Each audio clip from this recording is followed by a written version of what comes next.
2. Welcome back, WNST, Towson, Baltimore, and WNST.net. Luke Jones will be in Owings Mills all week getting you ready for Ravens action in Cincinnati, where I am headed on Saturday for our annual sojourn.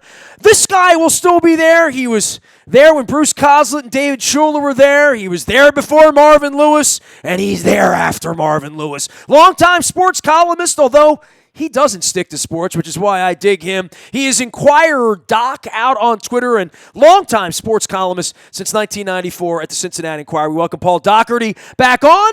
And, things change and then things stay the same. Dude, I go back so far now. I'm 29 years into radio, where I remember having you on twice a year every year when the Bengals were 0-8. Man, you had a nice little run there. It didn't amount to much in January, but you did have a decade and a half of good football thanks to Marvin Lewis. At least there's that, Paul. Yeah, I wouldn't call it a full decade and a half.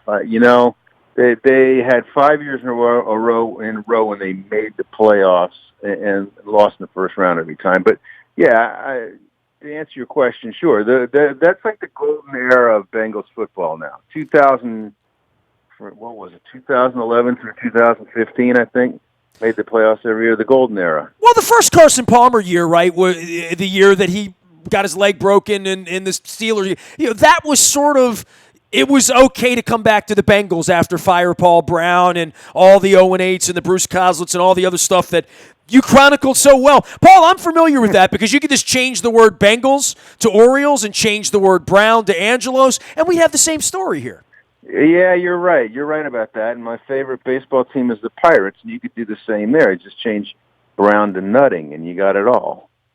Well, in the case of the Bengals, where are they? What are we finding here? I mean, we saw them play a month ago. They're downtown on the river, man, in this great stadium that the taxpayers paid for. It's a beautiful stadium. I would agree with it. You've written, and look, I can go through your headlines here in the last couple of weeks at Cincinnati.com. There is no hope with the current roster. Let's see. Why Bengals aren't open to trading anyone. Congratulations, Andy Dalton. No, seriously. Thank you for your service, Andy. I'm just following along with the narrative here, Doc. Yeah, well, that's the narrative right there. And I don't think you get many people disagreeing with that at the moment. Well, Dalton's on the bench, so what then are we doing? What is the franchise plan right now? If you sat with Zach Taylor and you gave him the truth serum, what would he say the plan is for the organization right now? I don't know. Honestly, I'm not trying to be smart. I have no idea. I mean, they don't trade Dalton, but they bench him. They probably could have gotten maybe a third-round pick for Andy Dalton, maybe more. He's got a real team-friendly contract. But they're not trading anybody because, in their words, they're not in the business of making other teams better. Now, can you imagine the arrogance of being able to say something like that when your team is 0-8? What do they think? They got this treasure trove of great players that if they trade them, they're magically going to make crappy teams Super Bowl contenders? We had a baseball owner here that thought he didn't need international players. Yeah, well, then you know what I'm talking about. And I guess that means if they do trade some of these superstars, they're not getting anything in return, We're not in the business of making other teams better. Well, I saw the names. I don't know what the rest of the league would do without the Cincinnati Bengals making other teams better. Yeah. But I did see the names a couple weeks ago, and the Atkins, the Dunlops, the Boyds, I mean, the names that we know, some of them are there, some of them aren't. But the real story here is how bad the offensive line is, right? Like that, at the heart of it, it's Whitworth and all of those guys being gone and never really replaced by Duke Tobin. Well, if you don't have an offensive line, you really don't have anything. The NFL is built from the inside out. You have an offensive line that can block a little bit, you have a chance. You have a defensive line that can go get after the quarterback, you have a chance. So they got nothing. In the case of Ryan Finley and seeing him this week, what can we expect, Doc? Your guess is as good as mine. He had a nice summer, very accurate, big guy. Played in a pro-style passing offense in college. But that was then, and this is now. So who knows? I'm sure they will do everything they can to protect him. 2 tight ends, Giovanni Bernard in the game most of the time to pick up blitzers. And on the other side, I'm sure the Ravens will do everything they can to kill the guy. I mean, I'm kind of likening it to what happened with David Klingler. Remember David Klingler? I do. Yeah, first-round pick. His first start was against the Steelers. They sacked him 10 times, and he was never the same. Never. And this guy, if they don't protect him on Sunday somehow, game plan or more blockers, he could be the next David Klingler.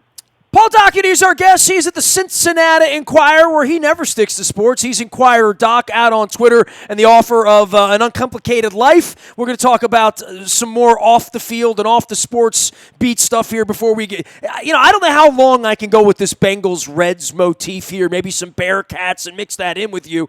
But it is not lost on me. This is my first trip, literally since I got married. Well, I got married the same summer that Marvin Lewis became the Bengals coach, and every year through my wife's illnesses and my friendship with Marvin and going in and having dinner in various places with Marvin and learning a little bit about Cincinnati. This is my first trip in where there is no Marvin.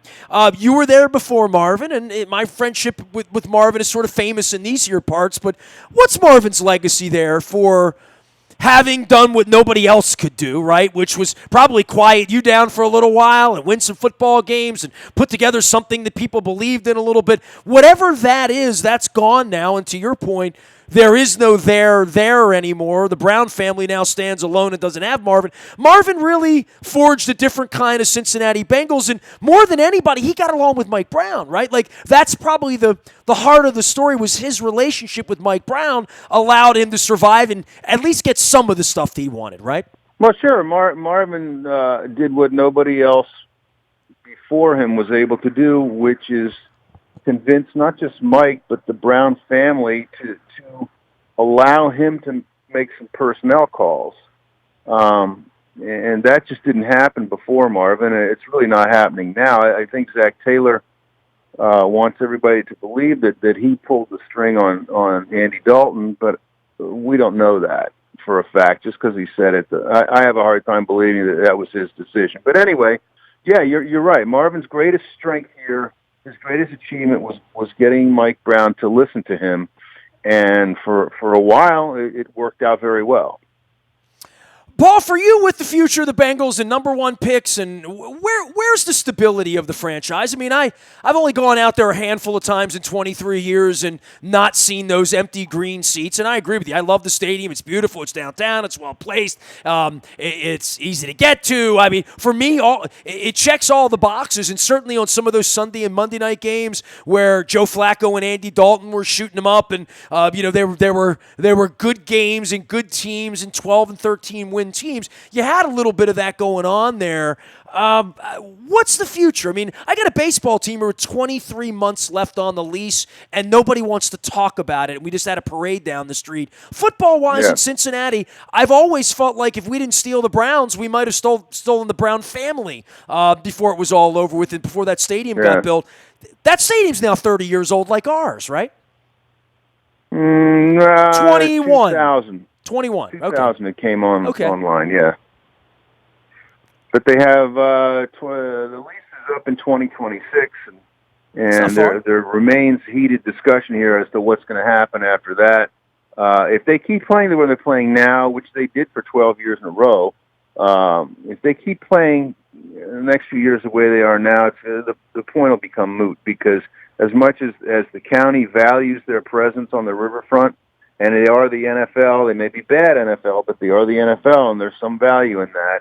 As much as all that is true, if they can't sell seats, they can't sell luxury boxes, they can't sell corporate advertising, it's going to be a tough case to make in about 2024 when they start working on that lease renegotiation that we really need to have the Bengals in Cincinnati. So it's not about wanting to win. They kind of need to win. And I sort of feel that way about the Orioles, too. You know, I mean, especially with the Nationals having the parade 38 miles away, all the money being there, all the talent being there. We have some history here in Camden Yards, but I'm gravely concerned about sports in America, which maybe takes me to the next place of Why did you move off of sports and write about a million other things other than you live a real life and you're a writer? I would say if the Bengals and the Reds had been the Red Sox and the Patriots the last 15 years, maybe you're not writing books about things that are important to you. Maybe. No, I disagree with you. Oh, you do? Okay, fair enough. Yeah, I mean, I not to sound like I'm some Renaissance man or something, but I have different interests. I'm not one of those guys who got into writing sports because I got to go to a lot of ball games. Big deal. I get free food. No, I'm a sports fan, but I can write just about anything, and especially as I've gotten older, things other than sports are far more interesting to me. I agree with you. I've done this Baltimore Positive Initiative. My wife's almost died twice in the last 5 years, and I've stretched out here to move on. In an era where Deadspin's telling all their writers to go away if they don't write about sports, and ESPN has a mandate to never have any of their personalities ever mention anything outside of sports, this is kind of a dangerous place we're in a journalism's a place right now for free speech and loudmouth columnists like yourself that speak your mind, right? Yes and no. I mean, maybe it is, but I'm so old that I don't have much longer to go, so I really don't care what those people think. The people who tell me to stick to sports, well, okay, what do you do for a living? Well, I'm an accountant. Well, why don't you stick to accounting? Just because you write sport doesn't mean you don't have a brain that you can't think about other things. I don't write a lot of political stuff in the sports page. Very rarely do. I do it every once in a while, but my Facebook is my own, and I do write stuff on Facebook about certain things that are not sports related. So I don't know if I answered your question, man, but yeah. Well, the politics are all part of it, right? That's how the stadium got built, and the taxpayers in Hamilton County got bent over, and why the stadium costs so much. And keeping sports franchises around, it comes at a cost to everyone, literally. And you're either willing to absorb that as a community, or you're not. Right. Well, that stuff. If I write about that stuff, nobody really gets on me. It's the political stuff, and it's everybody who expresses an opinion these days on politics is going to have half for them and half against them. So I'm used to that. It's fine. As long as they don't start calling me or my family names or anything, I'm okay with it. Paul Daugherty's been covering sports for a better part of a quarter of a century at the Cincinnati Enquirer. You can find him at Enquirer, Doc. That's Enquirer with an E, not with an I. They don't do catch and kill in Cincinnati, at least. Maybe catch the Reds. How are the Reds? How's baseball? Do you still go to baseball games and enjoy baseball? Sure. Yeah, I mean, we've had a real problem here the last 2 years with 100 losses, but more than that, the game's changed dramatically. When I do sit and watch, not just the World Series because of pitching changes in the way October baseball is managed, but just on any given night on Tuesday in August, the game has changed dramatically in the last 5-10 years. I think it has, and not all for the better. But the older I get, the more I like baseball. I like the fact that there's a game every day. I like the fact that if I'm not at the game, I can sit on my deck and smoke a cigar and drink a beer and listen to the radio. The worst thing that happened this year was Marty Brennaman retiring because he's worth 3 hours of your time. So I've always loved the game. I love it more the older I get. But you're right. There's certain things about it that maybe could change a little bit. Suarez is all right? I mean, they got some players there. They hit the ball a little bit in Cincinnati. They didn't hit it all this year. That was a problem. But this has the potential to be a decent team next year. I mean, they've already got a starting rotation that's better than any of the others in the division. They need to find a couple of hitters, and 85 to 90 wins is not out of the picture, and that gets them in the playoff race. So if you want optimism around here, the Reds are giving us a little for a change. I'm spending Saturday night in Cincinnati. All right, Doc, I've been there, 23 years, maybe 22 out of the 23, 24 years I've been out there. Give me something in Cincinnati I've never done that I should do. Like, what do you tell tourists to do when they come to town? I mean, it depends. You want to eat and drink? You want of course. What do you want to do? I want all the above. I just don't want to go to the casino. Oh, yeah, don't do that. Yeah. Well, the revitalized area of downtown is called Over the Rhine. And it's originally where the original Germans settled way back in the 1700s, and it's gone through its ups and downs, but it's been renovated, and tons of great restaurants, tons of great craft beer places. I would recommend Over the Rhine for dinner for sure. Wow, I've never heard of Over the Rhine, and I've been to Cincinnati 1,000 times, and I just Googled it, and now you're literally giving me something I've never done. This is great, so I'm glad I asked you this question. If the weather were better, most of these breweries have rooftops with great views of downtown and stuff, but they'll probably be closed. You could check it out. All right. There's one that's really good for a rooftop. It's called Rheingeist.